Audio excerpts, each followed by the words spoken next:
မြမသမိုင်းတွေကနန်းသက်အတူဆုံးဘရင်၃ပေါင်းမြမသမိုင်းမှာနန်းသက်အတူဆုံးဘရင်လို့ပြောလိုက်ရင်အများစုကဖောင်းကားစားမမောင်ကိုပဲပြင်းပြင်းကြတာပါဒါပေမဲ့သူ့ထက်နန်းသက်တိုတဲ့သူလည်းရှိနေပါသေးတယ်ဒီနေ့ဗီဒီယိုလေးမှာတော့မြမသမိုင်းတစ်လျှောက်နန်းသက်အတူဆုံးဘရင်၃ပါးချောင်းကိုဖော်ပြပေးသွားမှာပဲဖြစ်ပါတယ်တတိယမြောက်နန်းသက်အတူဆုံးဘရင်ကတော့ညောင်ရမ်းခေတ်မှာပေါ်ပေါက်ခဲ့တဲ့မင်းရဲ့ဒိဗ္ဗပါပဲဥကလာရာဇဝင်တို့မှန်တမ်းရာဇဝင်တို့မှာတော့မင်းရဲ့ဒိဗ္ဗကိုညောင်ရမ်းခေတ်ရဲ့ဘရင်တစ်ပါးအနေနဲ့မှတ်တမ်းတင်ထားတာမျိုးမရှိပါဘူးဒါပေမဲ့သူကလည်းအနောက်ဘက်လွန်မင်းပြီးဗိသိက်ခံနန်းတက်ခဲ့တဲ့ဘရင်တစ်ပါးဖြစ်ပါတယ်တကယ်တော့မင်းရဲ့ဒိဗ္ဗကအနောက်ဘက်လွန်မင်းရဲ့သားတော်တစ်ပါးလည်းဖြစ်ခဲ့တာပါ1628ခုနှစ်မှာခမဲတော်ကိုလှုပ်ကြံပြီးဟန်တာရီထီနန်းကိုစိုးစံခဲ့ပါတယ်။နန်းလူပြီးတော့အင်းဝါနဲ့စကိုင်းမှာရှိတဲ့တစ္ဆာခန်းတွေကိုအကြောင်းကြားကတစ္ဆာပေးခဲ့ပါတယ်။ဒီအချိန်မှာဗာရီတော်တွေဖြစ်တဲ့သတို့ဓမ္မရာဇာတစ်ဖြစ်လဲတာလွန်မင်းနဲ့မင်းရဲ့ကျော်စွာတို့ကဇင်းမယ်ကိုရောက်နေတာပါ။မင်းရဲ့ဒိဗ္ဗကဗာရီတော်နှစ်ပါးကိုအကြောင်းကြားစာရီလှမ်းပို့ပြီးသွေးခွဲခဲ့တာပါ။တာလွန်မင်းကမယုံကြည်ပေမဲ့မင်းရဲ့ကျော်စွာကတော့ယုံသွင်းခံရပြီးတာလွန်မင်းရဲ့ဖွဲ့တွေကိုတောင်တိုက်ခတ်ခဲ့တာပါ။ဒါပေမဲ့ဒီတိုက်ပွဲမှာတာလွန်မင်းရဲ့တပ်တွေကပဲအနိုင်ရခဲ့ပါတယ်။မင်းရဲ့ကျော်စွာကိုခွင့်လွှတ်ပေးခဲ့ပေမဲ့ကျုံနေကိုတော့တတ်စေခဲ့တာပါ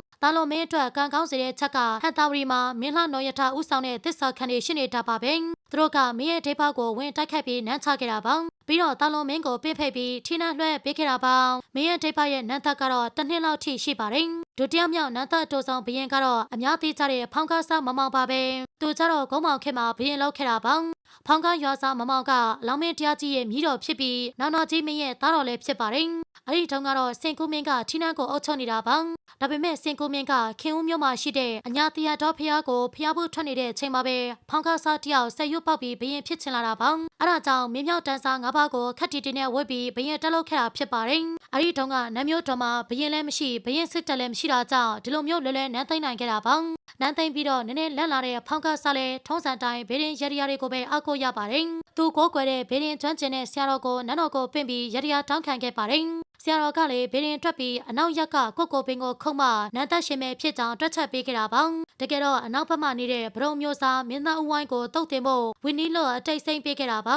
။ဒါကိုဖောင်းကားစားကအတိတ်မကောက်နိုင်ပဲနန်းတော်အနောက်ရက်ကကိုပင်ကြီးကိုတကယ်ခုတ်ချခဲ့ပါတယ်။နောက်ကျတော့ဗဒုံမျိုးစားဦးဝိုင်းကနောက်လိုက်တွေကိုစုစည်းပြီးဖောင်းကားစားကိုနန်းချကဘရင်တက်လုပ်ပါတယ်။ဖောင်းကားစားရဲ့နန်းသက်က9ရက်ပဲကြာခဲ့တာပါ။ပြီးတော့ရေချကွက်မြတ်တာကိုလည်းခံခဲ့ရပါတယ်။ဒီကိစ္စမှာအချောင်ခံခဲ့ရသူကတော့စင်ကူမင်းပါပဲ။သူ့ကိုလည်းဦးဝိုင်းကဖမ်းဆီးပြီးကွက်မြတ်ခဲ့တာပါ။နန်းသက်အတူဆုံးဘရင်ကတော့ပကံမင်းဆက်ရဲ့မင်းရှင်စောပါပဲ။သူ့ရဲ့ထီနာသက်တမ်းကတရက်တောင်မပြည့်ပါဘူး။အလောင်းစီသူမင်းရဲ့သားတော်၃ပါးနဲ့အကြီးဆုံးလည်းဖြစ်ပါတယ်။အလောင်းစီသူမင်းနေရွာဆန်ချိန်မှာမင်းရှင်စောကအဝေးမှာရှိနေတာပါ။ခမဲတော်ကွယ်လွန်ချိန်မှာညီတော်နရသူကလည်းထီနာကိုသိမ့်ပိုက်ချင်နေပါတယ်။အဲဒါကြောင့်ပကံမဩစာကြီးတဲ့ပန့်တကူမထေကိုအသုံးချပြီးမင်းရှင်စောကိုဘရင်မြောက်ပေးမယ်လို့လိန်ခေါ်ခဲ့တာပါ။ပြီးတော့မနက်ပိုင်းမှာမင်းရှင်စောကိုဗိသိက်တော်ဘရင်ဖြစ်ခံယူစေပြီးညစာစားပွဲမှာအစိတ်ခတ်လှုပ်ကြံခဲ့ပါတယ်။မင်းရှင်စောရဲ့နတ်သက်ကတော်လုံးတဲ့အတွက်တမိုင်းရာဇဝင်တွေထဲမှာအလောင်းစီသူမင်းပြီးရင်နရသူကိုပဲဘရင်ဖြစ်ဖော်ပြကြတာဖြစ်ကြောင်းဝေမျှလိုက်ရတဲ့နေကောင်းချလိုက်ပါတယ်။အားလုံးကိုကျေးဇူးတင်ပါတယ်။ဆက်လက်ပြီးခုလိုစိတ်ဝင်စားဖို့ကောင်းပြီးရှားပါတဲ့တမိုင်းကြောင်းရာဇဝင်တွေကိုတင်ဆက်ပေးသွားမှာဖြစ်တဲ့အတွက်